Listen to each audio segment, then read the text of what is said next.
WordPress ওয়েবসাইটের ড্যাশবোর্ডে login করার ক্ষেত্রে আমরা সবসময় এমন একটি ইন্টারফেস দেখতে পাই। আজকের ভিডিওতে আমি শেখাবো কিভাবে আপনারা আপনাদের ওয়েবসাইটের লগইন পেজকে এমনভাবে ডিজাইন করতে পারেন, এবং আজকের ভিডিও দেখার পরে আপনারা আপনাদের ওয়েবসাইটের লগইন পেজকে আপনাদের ইচ্ছা মতো আপনাদের কোম্পানির লোগো কিংবা ব্যাকগ্রাউন্ড ইমেজ সহ যেভাবে ইচ্ছা সেভাবেই একটি লগইন পেজ তৈরি করতে পারবেন। তাহলে চলুন ভিডিওটি শুরু করি। আমরা মাত্র দুইটা স্টেপে আমাদের ওয়েবসাইটের লগইন পেজকে চেঞ্জ করতে পারি, এবং স্টেপ 3তে আমি কিছু এক্সট্রা সেটিংস দেখাবো। তাহলে চলুন আমরা প্রথম থেকে শুরু করি। Step 1, install plugin. আমাদের লগইন পেজকে চেঞ্জ করার জন্য প্রথমেই আমাদেরকে একটি প্লাগইন ইনস্টল করতে হবে। তার জন্য প্লাগইনস থেকে অ্যাড নিউ প্লাগইনে ক্লিক করব এবং সার্চ প্লাগইনসের এই বক্স থেকে লগইন প্রেস লিখে সার্চ করব। লগইন প্রেস লিখে সার্চ করার পর আমাদের সামনে এই প্লাগইনটি চলে আসবে। ইনস্টল নাও বাটনে ক্লিক করব। ইনস্টল হওয়ার পর অ্যাক্টিভেট বাটনে ক্লিক করব। আমাদের ওয়েবসাইটে আমরা লগইন প্রেস প্লাগইনটি ইনস্টল করলাম। ইনস্টল করার সাথে সাথে আমাদের ওয়েবসাইটের লগইন পেজটি চেঞ্জ হয়ে যাবে। চলুন আমরা আমাদের ওয়েবসাইটের লগইন পেজটি একটু ভিজিট করি। আমাদের পূর্বের লগইন পেজ দেখতে এমন ছিল। আমরা যদি রিফ্রেশ বাটনে ক্লিক করি তাহলে এখন দেখতে পাচ্ছেন আমাদের ওয়েবসাইটের লগইন পেজটি চেঞ্জ হয়ে গেছে। এভাবে আমরা আমাদের ওয়েবসাইটের লগইন পেজটি চেঞ্জ করতে পারি। এবার চলুন আমরা শিখব কিভাবে এই লগইন পেজে আমরা আমাদের ইচ্ছা মতো বিভিন্ন ধরনের ডিজাইন করতে পারি। Step 2, change the designing. আমাদের লগইন পেজের ডিজাইন চেঞ্জ করার জন্য আমরা নিচে আসব এবং লগইন পেজ থেকে সেটিংস বাটনে ক্লিক করব, এবং এখানে আমাদেরকে প্রথমে ওয়েলকাম করবে। আমি জাস্ট স্কিপ দিস স্টেপ এই বাটনে ক্লিক করব। এরপর বাম সাইড থেকে লগইন পেজের নিচে থাকা কাস্টমাইজার বাটনে ক্লিক করব।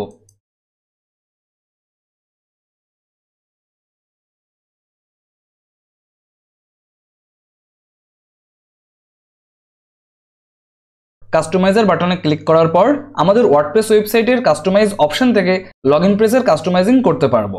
এবং এখানে যে ডিজাইনটি দেখতে পাচ্ছেন আমাদের ওয়েবসাইটের বর্তমান ডিজাইন ঠিক এমন। এখন আমরা একে একে এই সকল ধরনের ডিজাইনিং চেঞ্জ করতে পারবো। প্রথমেই চলুন ওয়ার্ডপ্রেসের পরিবর্তে আমাদের ওয়েবসাইটের লোগো এখানে অ্যাড করব। তার জন্য ওয়ার্ডপ্রেসের উপরে থাকা এই পেন আইকনে ক্লিক করব এবং এখান থেকে সিলেক্ট ইমেজে ক্লিক করব। মিডিয়া লাইব্রেরিতে আমি আমাদের লোগো আগেই অ্যাড করে রেখেছিলাম। এই লোগোতে ক্লিক করব এবং চুজ ইমেজে ক্লিক করব। তাহলে দেখুন এখান থেকে আমাদের লোগোটি শো করতেছে। যেহেতু লোগোটি অনেক ছোট দেখা যাচ্ছে আমরা চাইলে লোগোটি বড় করতে পারি। তার জন্য স্ক্রল করে নিচে আসব এবং এখান থেকে উইথ বাড়িয়ে দিব এবং একই সাথে লোগো হাইটও বাড়িয়ে দিব। কিন্তু লোগো হাইট বাড়ালে আমাদের ওয়েবসাইটের লগইন পেজটি দেখতে অনেক বড় হয়ে যাচ্ছে। এই কারণে লোগো হাইটটা একটু কমিয়ে দিব এবং লোগো উইথ মোটামুটি এমন রেখে দিব।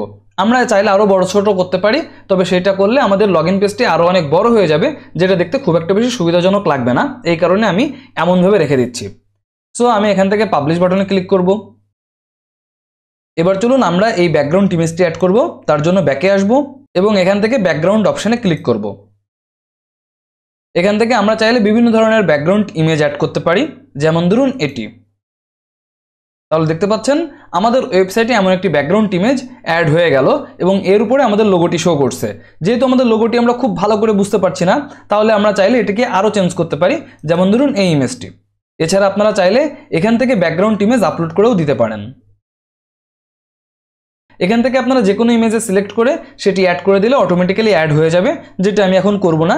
যে ইমেজটি আছে এটা আমার কাছে মোটামুটি সুন্দর লাগছে, সো আমি এই ইমেজটি এভাবে রেখে দিব এবং এখান থেকে পাবলিশ বাটনে ক্লিক করব। এবার চলুন এই ফর্মটি আমরা চেঞ্জ করি। তার জন্য ফর্ম থেকে এই বাটনে ক্লিক করতে পারেন এবং এখান থেকে বিভিন্ন ধরনের এডিটিং অ্যাড করতে পারেন। ব্যাকগ্রাউন্ডে থাকা এই সাদা কালারটি চেঞ্জ করতে চাইলে এখান থেকে কালার চেঞ্জ করতে পারবেন, যেমন ধরুন এমন। এছাড়া আপনারা চাইলে এখান থেকে সিলেক্ট ইমেজ করে দিয়ে ব্যাকগ্রাউন্ডে একটি ইমেজও অ্যাড করতে পারেন, তবে আমি কালারটি আবারও সাদা করে দিব। এছাড়া আপনারা চাইলে এখান থেকে ট্রান্সপারেন্সি বাটনে ক্লিক করতে পারেন, এতে করে ব্যাকগ্রাউন্ডে থাকা কালারটি চলে যাবে। তবে সেক্ষেত্রে আমাদের ইউজার নেম এবং নিচে যে পাসওয়ার্ড সহ অন্যান্য যে টেক্সট আছে এই টেক্সটগুলো পড়তে কষ্ট হচ্ছে, সুতরাং এই টেক্সটের কালারও আমাদেরকে চেঞ্জ করতে হবে। তার জন্য আমরা নিচে আসব এবং ইনপুট ফিল্ড লেভেল কালার এখান থেকে সিলেক্ট কালারে ক্লিক করব, করে হোয়াইট করে দিব। তাহলে দেখুন আমাদের টেক্সটটি এখন পড়তে সহজ লাগছে। এছাড়া রিমেম্বার মি লেবেল কালার এটিও আমরা সাদা করে দিব, তাহলে আমাদের পড়তে আরো অনেক বেশি ইজি হবে। এছাড়া আপনারা চাইলে এখানে থাকা এই যে টেক্সটের ফন্ট সাইজ এখান থেকে বৃদ্ধি করতে পারবেন। আমি আর করছি না, যেভাবে আছে এভাবেই রেখে দিব এবং এখান থেকে পাবলিশ বাটনে ক্লিক করব। তাহলে দেখতে পাচ্ছেন আমাদের বর্তমান ফর্মটি দেখতে এমন লাগছে। তবে এখান থেকে চাইলে আমরা আরো সুন্দর করে ডিজাইন করতে পারি। এবার চলুন আমরা আমাদের থার্ড স্টেপে যাব, স্টেপ 3 এক্সট্রা সেটিংস। আমরা লগইন প্রেস নামের এই প্লাগইনটির কারণে লগইন করার ক্ষেত্রে আরো এক্সট্রা কিছু বেনিফিট অ্যাড করতে পারি। তার জন্য আমরা আমাদের ব্যাকএন্ডে আবারও ফেরত আসবো। এর জন্য এটা আমি ক্লোজ করছি এবং এখান থেকে সেটিংস অপশন থেকে আপনাদেরকে একে একে বুঝিয়ে দিব। প্রথমত ফোর্স পাসওয়ার্ড রিসেট, এটা যদি আপনারা এনাবেল করে দেন তাহলে একটা নির্দিষ্ট সময় পর পর অটোমেটিক্যালি পাসওয়ার্ড রিসেট করার জন্য ইউজারদেরকে ফোর্স করা হবে। আপনারা যদি আপনাদের ওয়েবসাইটে এমন ধরনের কোনো ফিচার অ্যাড করতে চান তাহলে করতে পারেন। এরপরে আপনারা দেখতে পাচ্ছেন আপনারা চাইলে একটা লগইন সেশন একটা নির্দিষ্ট সময় পরে এক্সপায়ার করতে পারেন। অর্থাৎ আমি যদি এখানে 30 সেট করে রাখি তাহলে ওয়েবসাইটে লগইন করার 30 মিনিট পরে অটোমেটিক্যালি আমি ওয়েবসাইট থেকে লগ আউট হয়ে যাব।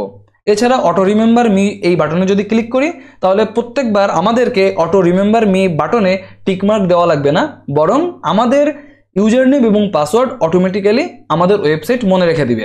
এবং এছাড়াও নিচ থেকে আরও বিভিন্ন ধরনের চেঞ্জ আছে যেগুলো চাইলে করতে পারেন। পাশাপাশি আপনারা যদি অটো লগইন নামের এই অপশনটিতে আসেন, এখান থেকে দেখতে পাচ্ছেন আপনাদেরকে আপগ্রেড করে বিভিন্ন ধরনের সেটিংসগুলো অ্যাড করতে হবে। তবে সাধারণত অন্যান্য যে সেটিংস আছে আমাদের খুব একটা বেশি প্রয়োজন পড়ে না, এই কারণে আমি এটি আপগ্রেড করছি না। যদি আপনারা তারপরেও আপগ্রেড করে কোনো সলিউশন বা সার্ভিস অ্যাড করতে চান সেক্ষেত্রে আপগ্রেড নাও বাটনে ক্লিক করবেন এবং এখান থেকে বাই লগইন প্রেস নাও এই বাটনে ক্লিক করবেন। তাহলে এখান থেকে তাদের প্রাইসিংগুলো দেখতে পাবেন এবং দেখতে পাচ্ছেন তারা ইয়ারলি $199 চার্জ করে। স্বাভাবিকভাবে আমাদের ওয়েবসাইটের জন্য এই অ্যামাউন্ট খরচ করার কোনো মানে হয় না। এখানে $99 অন $99 অ্যান্ড $499 এর 3টা আলাদা প্যাকেজ আছে। সাধারণত আমাদের ওয়েবসাইটের জন্য এই ধরনের প্যাকেজের খুব একটা বেশি প্রয়োজন পড়ে না। তবে আপনার বায়ারের যদি এই ধরনের সার্ভিস লেগে থাকে তাহলে আপনি আপনাদের বায়ারকে জানাবেন। বায়ার লগইন প্রেস ওয়েবসাইটে এসে তাদের প্রয়োজন মতো যে কোনো একটা সার্ভিস তারা পারচেস করবে এবং আপনার ওয়েবসাইটে অ্যাড করে দিবে যে ওয়েবসাইটে আপনি কাজ করছেন। তারপরে বায়ারের ওয়েবসাইটে আপনি অটোমেটিক্যালি এই ধরনের অন্যান্য যে সেটিংসগুলো আছে সেই সেটিংসগুলো অ্যাড করতে পারেন। তবে স্বাভাবিকভাবে এই ধরনের সেটিংসগুলো খুব একটা বেশি প্রয়োজন পড়ে না। তো এভাবেই আপনারা আপনাদের ওয়েবসাইটের লগইন পেজকে কাস্টমাইজ করতে পারবেন।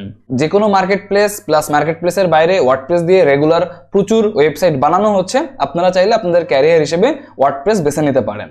এবং আপনারা যদি মনে করেন বেসিক টু অ্যাডভান্স লেভেলে ওয়ার্ডপ্রেস শিখবেন এবং আপনার অনলাইন ক্যারিয়ারের জার্নি শুরু করবেন তাহলে আমাদের ওয়ার্ডপ্রেস কোর্সে ভর্তি হতে পারেন।